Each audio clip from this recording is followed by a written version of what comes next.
Just a really beautiful pour here. I love seeing it. When it comes to coffee, we probably all know someone who's a bit of a fanatic.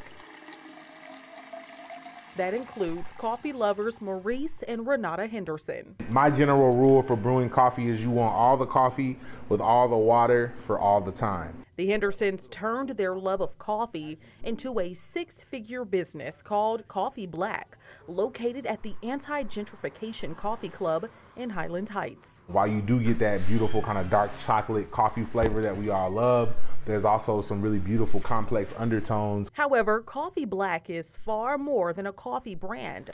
It's a movement.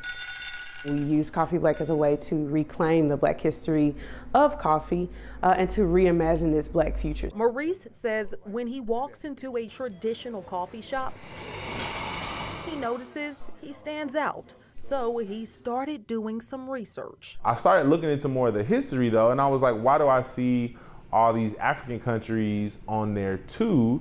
And that led me to fall down the rabbit hole of like, okay, colonialism played a big role in the spread of coffee around the world. Maurice says he learned coffee originated in Ethiopia, but today there is a lack of diversity in the industry socially and economically. He says he and his wife want to close that gap. We imagine what can a world be once Black people reclaim the thing that was originally ours, and how can we use that in a way that inspires not just the Black community, but the world in the future. But just knowing the origins of coffee was not enough for the Hendersons.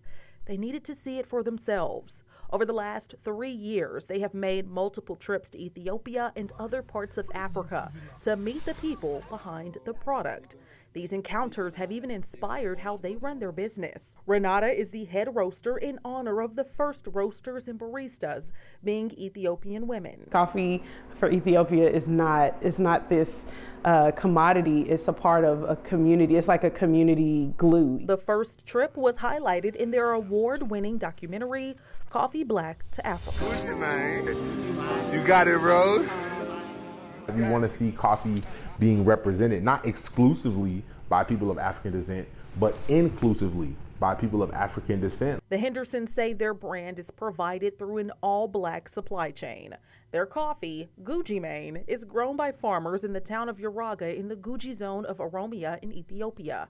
A percentage of the proceeds for every bag goes back to the community it's harvested in. We don't claim to be the experts of what we're saying. We're just amplifying voices. The Hendersons' mission doesn't stop with coffee sales. Right now, they are operating a fundraiser called the Barista Exchange. We're trying to raise $40,000 to bring 4 African baristas to America to actually see how the process goes on this end of the supply chain. Then we want to bring 4 African American baristas to Africa to see what does it look like to be able to connect with the roots and the origin and the soul of this thing and see where it comes from. The Hendersons designed this shoe to help fund the project. Their desire to reclaim the Black history of coffee has captured the attention of coffee enthusiasts across the world.